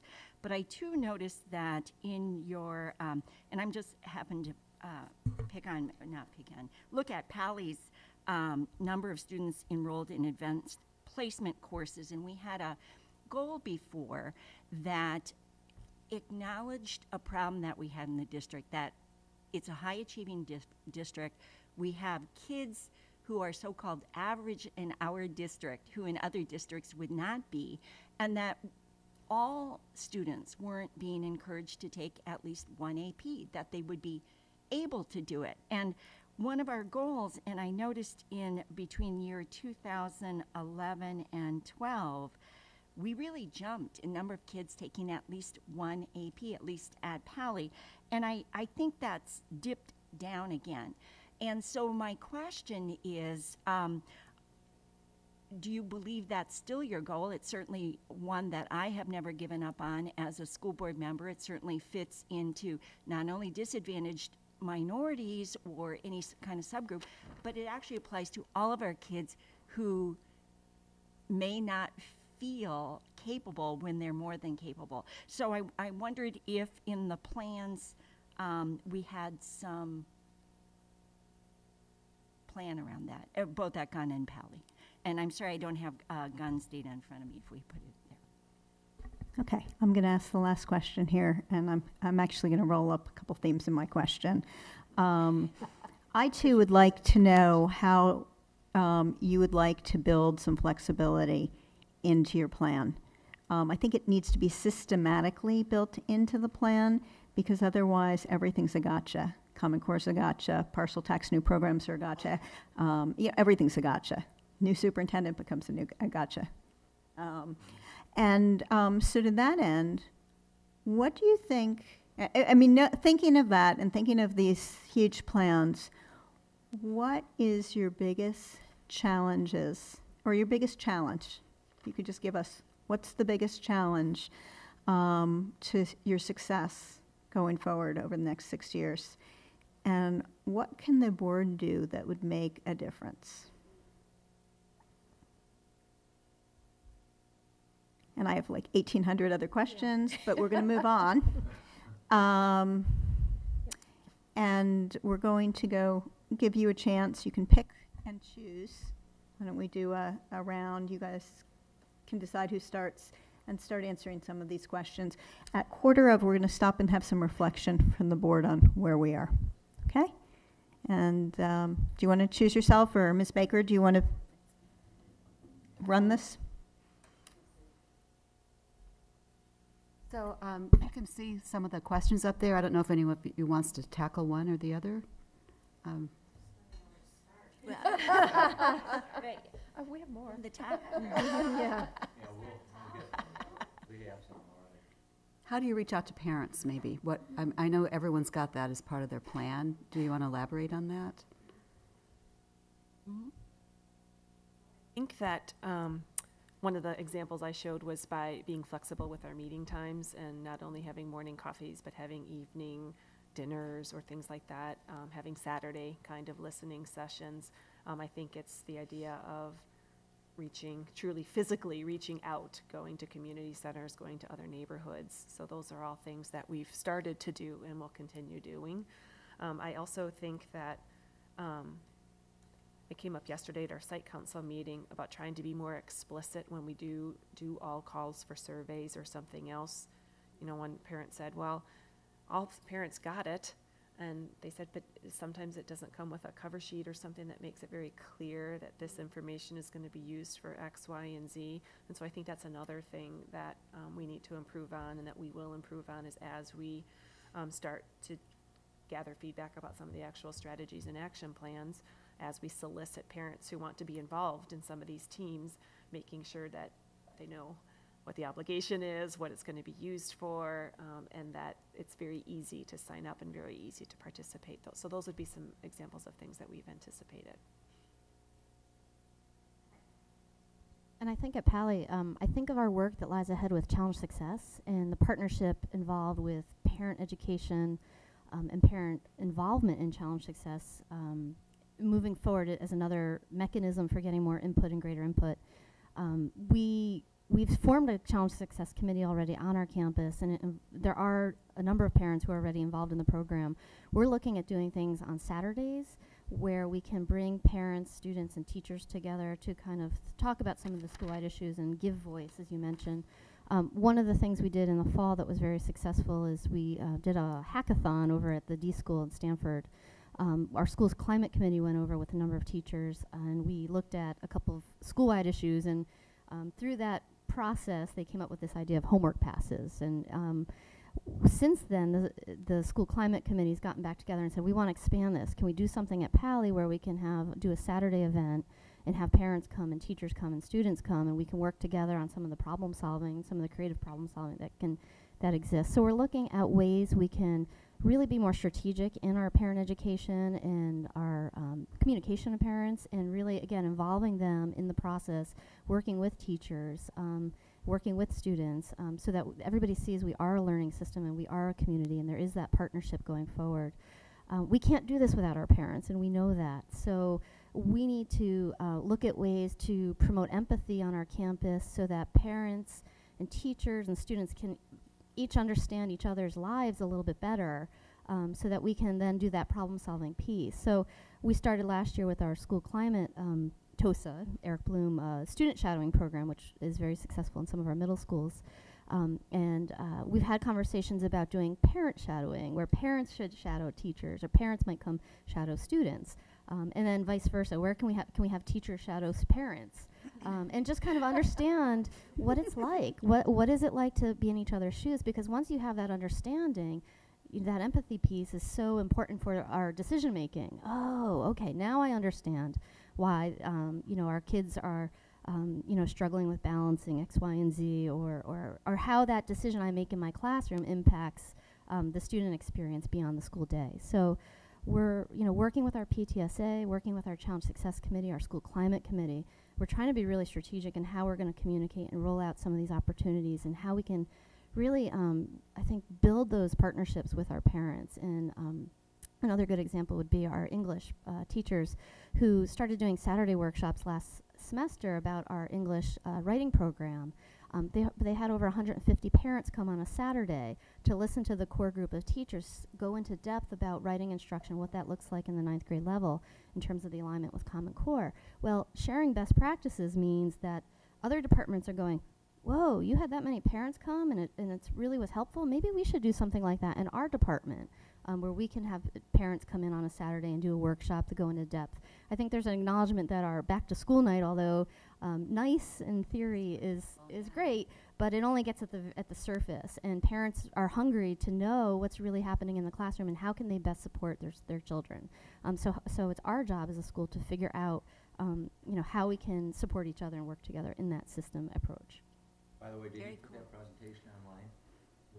Which present? The writing? Or is he Oh, putting yeah. He's also putting his presentation on YouTube. This is Craig Bark, who is our 9th grade English teacher lead. So yeah. So the parents that weren't able to come, because they offered it in October, and we had over 200 parents sign up, and they wanted to do it in a smaller workshop. So, and then they did a second session in November. But yeah, so the more we can engage in those kind of partnerships. How cool is this? Yeah, right. I mean, How I cool didn't is know this? about it. That is Right, very right. cool. And 4 English teachers come on their own time, and they led parents through a workshop, through an activity. This is what it looks like. Here's what we're doing. Here's what's different. Because we do have some parents who have older siblings that went through 9th grade, so they wanted to explain some of the alignment changes that have taken place. And it's really just helped build that partnership. And again, like, that message has disseminated across campus, and other teachers are saying, wow, maybe we need to do something more. Maybe we need to talk about how can we, do some of these topics and workshops with parents and bring parents So in. one thing that's just coming to my mind as I'm hearing this is, I don't want to say you have to promote these things, but if you have things like this going on, it's good to let more than just the target audience know it's happening. And so, if you have, the board members, but I'm just thinking about other members of your community. If the 12th grade parents know that you're talking to freshman parents about English, that might relieve some of the things they wanted to tell you. Right, I agree. And I think the challenge that Denise and I both have in our schools is sometimes we feel like the chief communication officer, because there's so many moving pieces, and I think we do our best to send out emails, put things in our newsletters, we've got Twitter, I have a Twitter feed, a blog, trying to get the message out as many. You're right. I mean, there's always room for improvement, and that's duly noted. Yeah. I might just add one other example from Gunn. It sort of combines the two questions about sort of targeted feedback from parents. I would say two examples that really stand out to me this past year from Gunn would be the 2 parent nights we held following the death of 2 of our students, and how we knew that parents needed the opportunity to grieve with us, but also to share their feedback. And so Max and I and board members, 2 different nights during this last school year really opened our ears and our hearts to parents. The other opportunity we had was back in September and October. When I arrived, there was a parent group that had some struggles with some of the nuts and bolts and operations within the mathematics program. And so the instructional supervisor, Kathy Hawes, and I had a parent meeting at Gunn High School with about 80 parents, where we did a presentation and then took about an hour of questions. And then we followed that up with a second parent meeting that I attended, that one of the parents threw. So we have been trying to, when there's an interest or when there's questions that we think isn't going to be necessarily solved through a one-on-one, I think both Ms. Diorio and I have been trying to either invite parents onto our campus or go to a location where they feel comfortable and have face-to-face dialogue. You know what? I'd like them to pick which questions Okay. they want to answer. Okay. I mean, if you don't mind. I think it might be, yeah. She was looking for Catherine's help, so you didn't. Unless you want help from Catherine. They did. So there's a lot of questions up there about the achievement gap, and I know I'm very excited about the work that we're doing with our Minority Achievement Task Force, and being involved in that committee is very reinvigorating, because it feels like that systemic approach, and we have a lot of expertise in that room looking at the data and trying to ask those questions about when does this start, what more do we need to do. I see the work that comes out of that and the recommendations that we're going to make as a committee really supporting the work that we already have in our WASC action plans in terms of instructional practice and alignment. There's certainly more we can do. I know Denise and I have talked about really being strategic with the National Equity Project and doing some further professional development with our teachers around some of the National Equity Project's work around Common Core implementation. So we're having conversations about that as well. I mean, this data is great, and I'm very thankful, Ken, for putting it together and giving to us.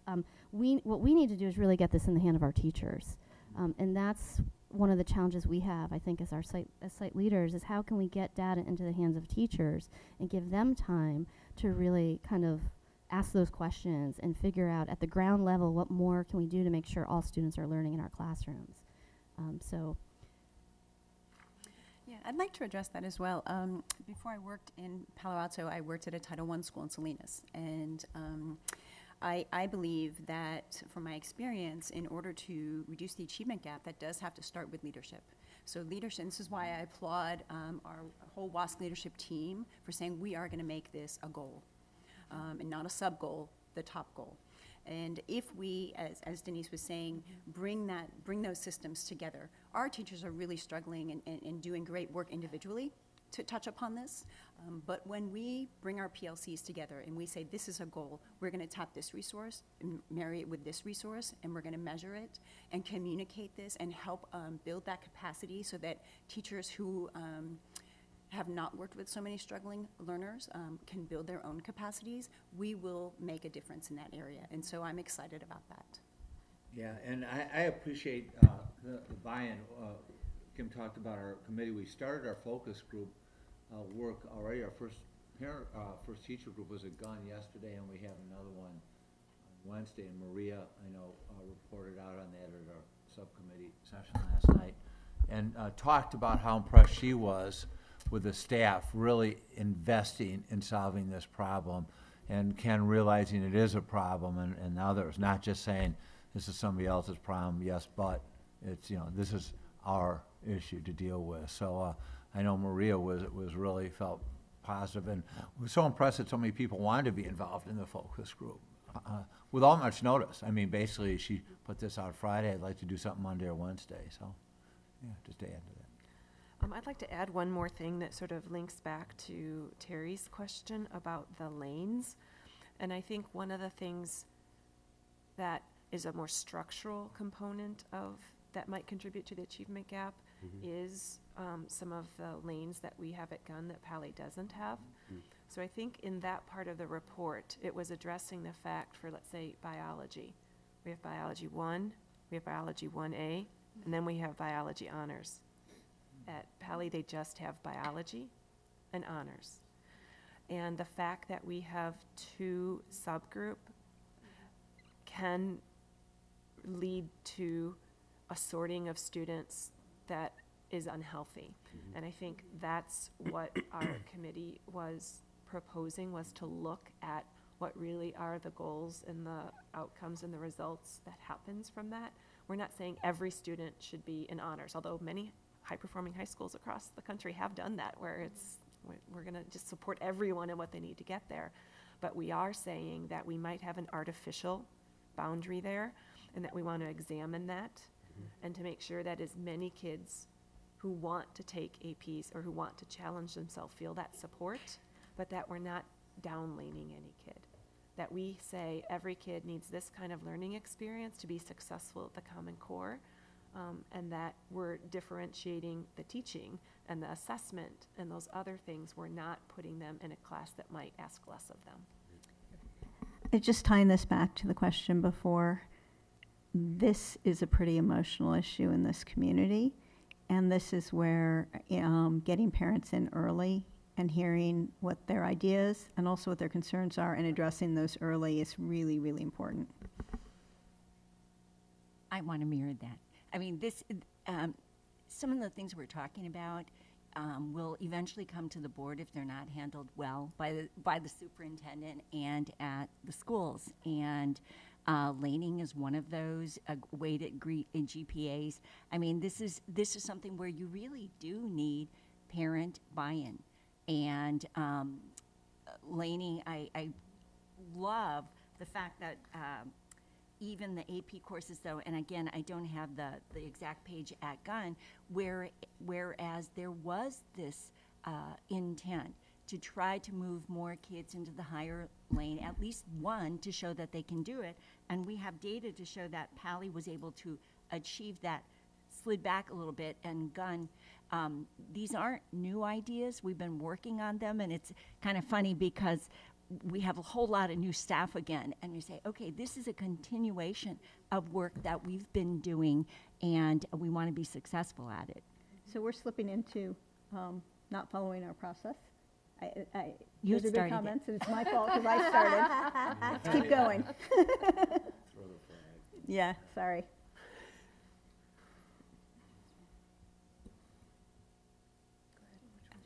I'd like to address the question from Member Townsend about student voice and student input.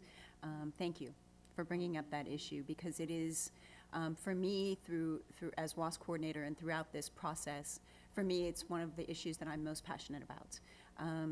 On the side, I like to study business, and in business, one of the golden rules is build with customers. And I firmly see students as our customers. So throughout my work as WAS coordinator, doing what I can in my role, I have gone out of my way to incorporate students, and they're so happy about it. We had a pitch. It was going to be called Pitch the Principal, but instead it's called Pitch the Leadership Team, and we had this at one of our site council meetings where students were invited to come up and give a presentation about how they felt we could meet one of our goals. And we've had tenfold more students and parents involved this time around. After we looked at our student perception data, I visited many classes and visited with our English language learner parents to try to dig deeper into that student perception data about inconsistencies in grading, inconsistency in homework, inconsistency in instruction, in the classroom experience, and asking them, what would you like to see more of? More of this, less of that? And that had not happened before. Consequently, I had a parent who is here today come to me and say that even though her daughter is leaving Gunn, that her participation in the WASC leadership work has been the most significant work she's done at Gunn. So I support this. I have a vision, President Coswell, of as teachers and students working together as design partners. How do we get there? I don't know. I know it comes from leadership, and I know that that is the vision moving forward in our action plan. We need to spend that first year figuring out what that's going to look like at Gunn and how we can train our teachers to embrace that, that type of thinking. And it includes parents as designers and learning as well, of course. But at that classroom level, it's the teacher and student working together as design partners. And if you were to go to the D school and run through that, they would say, you know, you have to empathize with your user. That's building with customers. So thank you. Know that I share that passion. Oh, can I just say one thing? No. Why don't we Please, save it? you're so good in the classroom. We're so sorry that you have to be doing all this administrators, and because your Stop all students this, will love you. No, thank you. Is there another question that you'd like to address? We can talk a little bit. I mean, for us, writing comes up in the Wicker strategies. That's goal number 2, the instructional practices. Knowing that the Common Core anchor standards make it very clear that writing needs to happen across the curriculum and not be just you know, a skill that's being taught in our English language arts program. The more we can get staff trained in those Wicker strategies and understanding how they can also meet the new Common Core anchor standards in their own content areas is going to help. In terms of computer science curriculum, I absolutely agree. And feel that we need to be building a more robust K-12 comprehensive computer science curriculum. I think the data is really clear that that's where the future of the job market is. And I hear time and time again from our parents and students that went off to college and end up majoring in computer science or engineering, and they had absolutely no coursework or exposure to those areas in high school. And I think that's an area that we need to improve. That is actually in goal number 3. We do have some language in there about looking at STEM opportunities in computer science curriculum. I very much would love to be a part of that conversation, K-12. At Gunn, we have a rapidly growing computer science program. We have over 10 sections. So at our campus, it's blossomed very nicely and continues to do so. In terms of writing, I also see that as writing across the curriculum. We do need to get clearer on the language that we're using and the ways we're giving kids feedback. So that's one of the things that we know, having PLCs and having common assessments, if we're grading a piece of nonfiction writing, we should be using very similar rubrics so kids get consistent feedback and can see growth over time.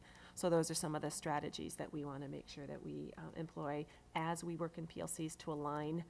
All teachers are accountable to helping students meet the Common Core literacy standards, and that calls for reading, writing, speaking, and listening. So. And just one more thought to piggyback on what Dr. Herman's saying. We're very aware of the efforts that are being made K-8 with our writing instruction, and we're very interested in seeing especially what's happening in our feeder middle schools. The secondary principals have talked about writing instruction in our meetings, and we've passed along some of the resources to our different staffs in terms of the writing handbooks that have been created at the middle schools.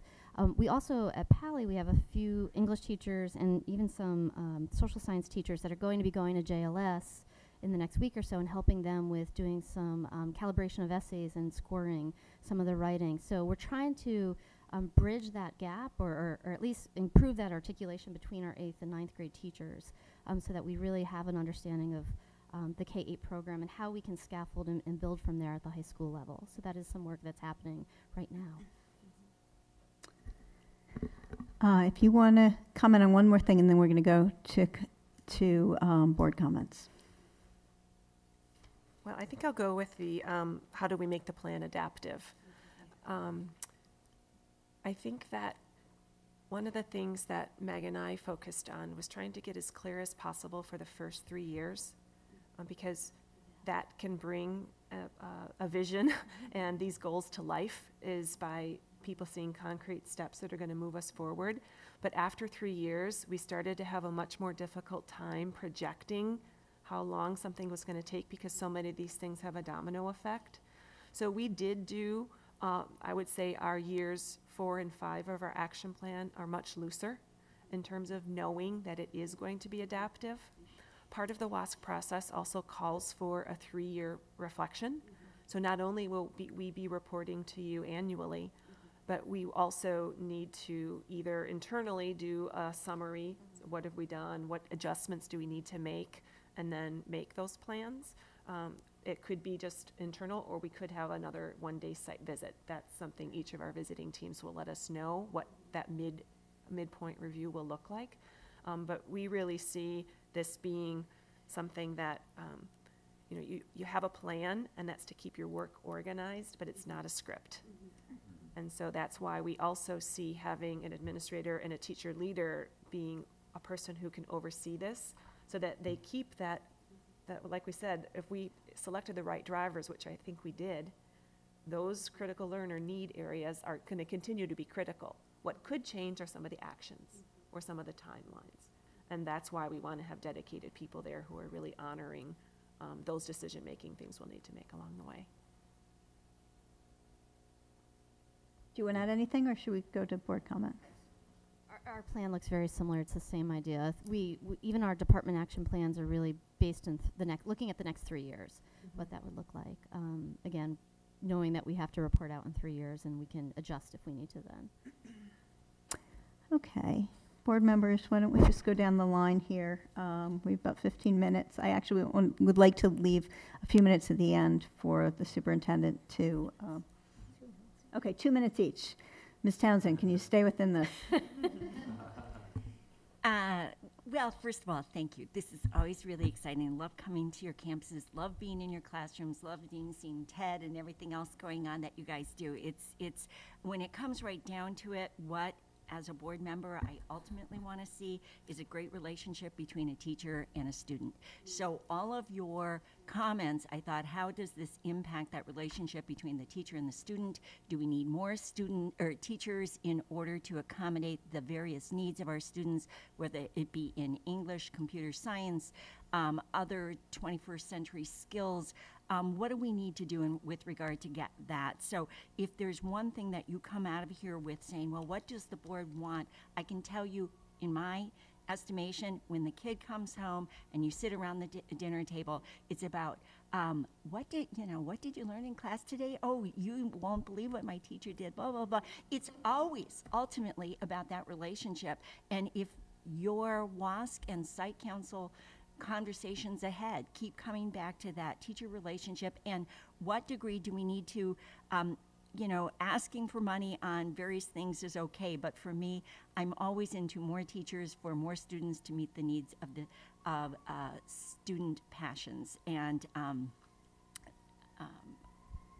bottom line, I did note, and I guess I wanted to leave one comment. It was your data in here is amazing, and at Gunn it was interesting to me. One of the questions asked, what is your home language at home? And if Pally had it, I couldn't find it right off the bat. It's in the appendix.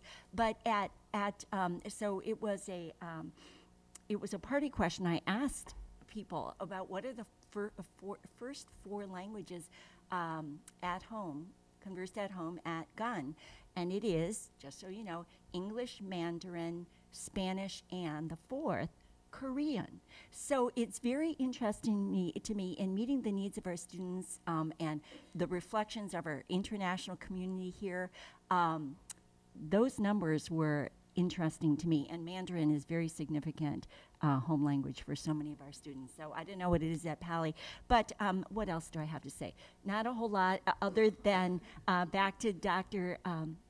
McGee, is that always it's about all parents need to feel part of this process, and if they don't, we know about it, we hear about it, and it's not because it's because parents are concerned about their students, and we are too.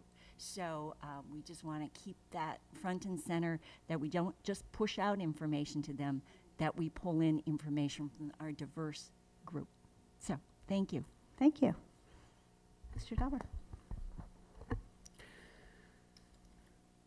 So I'm struck by the by the way in which you all are really proposing to take on a change process. And the one piece that I saw in both of these was an emphasis on the importance of data.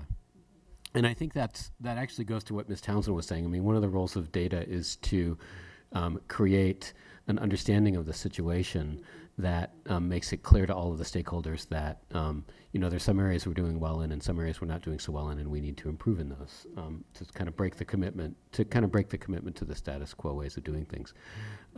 My observation is that while we do have data at kind of the gross level on things like demographics and so forth, we really don't have data at the level that we need in order to manage a change process and to really focus on the user, as you were saying.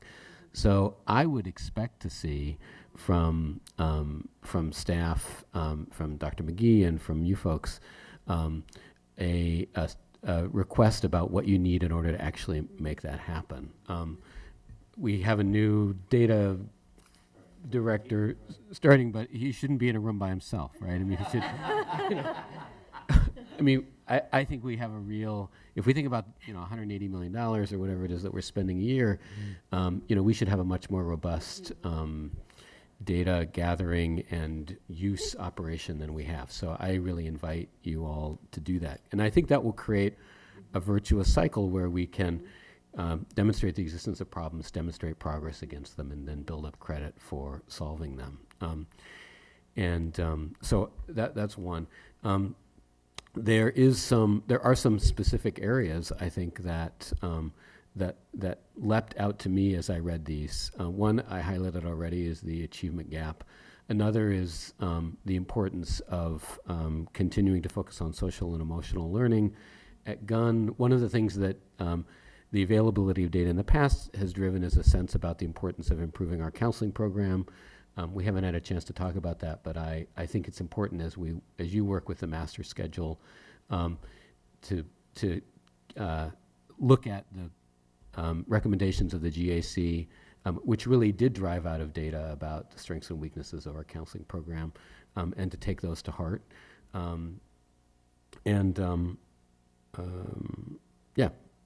That was the comments. In general, as I said before, I'm really pleased with the work that you've done and really optimistic about the work that's coming.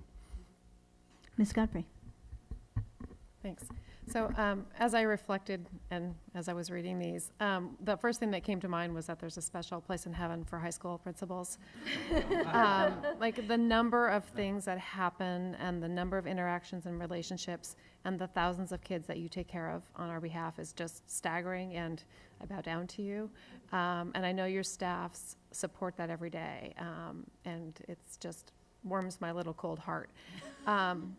So I wanted to just dive down on two little things in each report, or that I know of, that I want to thank you for doing. So not just to prove that I read all of Gunn's report, but on page 451 is the data from the counseling survey. And kudos to you for those numbers. The improvement in the perception of your students on how effective their counseling is just amazing. So I know you buried it deep in there, so we wouldn't notice it, but it's there, and congratulations, and I'm happy to see that. As Mr. Dauber said, there's more to do. There's always more to do, but the trend is so good. And for Ms. Diorio, my kids are on your campus. I have two there. Just as a little window into how it's a kinder and gentler place, the number of streakers dropping from whatever it was 90 to 2 really has changed. It's just indicative of the change on the campus, right? I'm sure for kids like mine, they didn't really like to see naked people running around campus. I mean, I think some people think it's prankish and funny. A lot of kids don't. So having just those two, and I knew those kids because they were Escondido kids. I was disappointed that they broke the rules, but I know that you handled it with care and kindness. So thank you. Kudos to you both and to your staffs. Thank you. Ms. Emberling. Thank you so much. Again, all your comments help me feel very optimistic about the work we're doing to create a a community of learners. It's students as learners, and it's teachers as learners, and parents as learners. I mean, I think that's what we want. We want lifelong learners for our students, and we're modeling that. You're modeling that with your teacher collaboration time.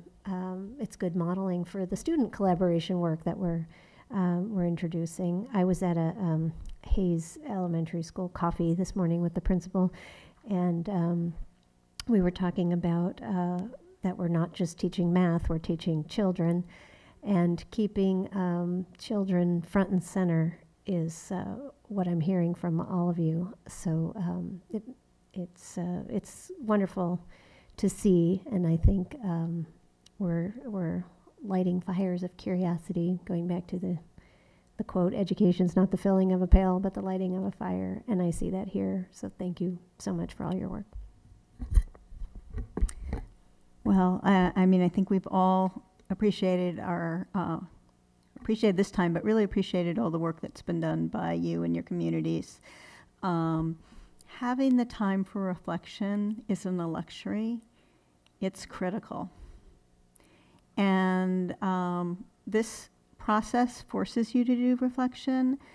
I'm going to go back to something I said earlier and something that Ms. Emberling said. I actually think you have to systematically put some flexibility into your schedules and into your teacher's schedules so that this reflection can happen. And when a surprise comes down, you don't have to wait 3 years to deal with it or just be mad for 3 years. Because we're going to have them. We can't control it. Ms. Townsend and I were at a meeting last week, and we're told that we're going to have $600,000 taken away from the ROP program. Like, oh my God, another surprise. It's like we can't control what comes from outside, and so we have to somehow systematically give ourselves some space and give some people a few less goals so that they can deal with these crazy things that come up here, there, and the other place. I think you've given yourself a framework here, so I do think you have the opportunity to do that. I don't think it's going to be horrible, but as the board president, I'd like to give you permission to do that. I'd rather see you come in with a few less goals, but be able to really spend time to work on them. To that point, if one of the schools has something that seems like it's really working and you're talking about it, try it. I think it's okay to... We have very high expectations in this community, I do know that, but we all realize that everything's not going to be perfect every single time. And we could spend years looking at something and still roll something out that's not perfect. So give ourselves a little freedom to do that. The curriculum right now, we didn't talk too much about curriculum here, but I just want to share my thoughts on that. Curriculum right now is moving to a place where we're encouraging students to be problem solvers, because I can get my smartphone and I can find any fact in the world in 1 second and every cat video. Not that I need that for school, but we need to think about how our teachers can reflect this in the classroom. And I'll just give you an example. When we talk we talk about these strategies, and then our kids go in and they take a Scantron test that's all about memorization. And so we need to talk about, this actually ties back to giving yourself some space for reflection. We have to talk about how we can roll out what we say we're going to do so that we actually do what we say we're going to do without frustrating everybody along the way. That said, I think we have some plans that are very optimistic. I'm looking forward to them.